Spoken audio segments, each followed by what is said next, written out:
This video is only for educational purposes, not to inspire any conflict. In this video, examples are covered like images, and references are provided only for informational purpose. Hello friends, welcome to my YouTube channel.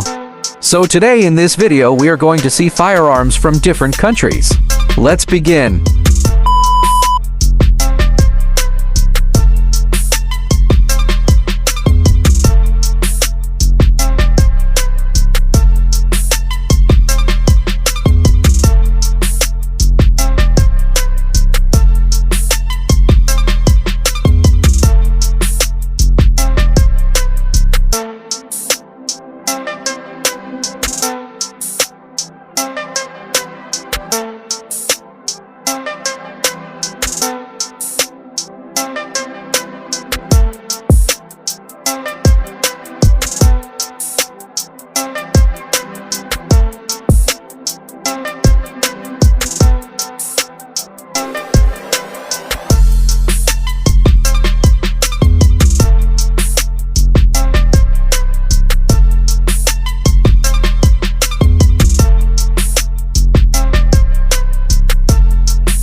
If you like this video, then don't forget to like, share and subscribe to the channel. Thanks for watching.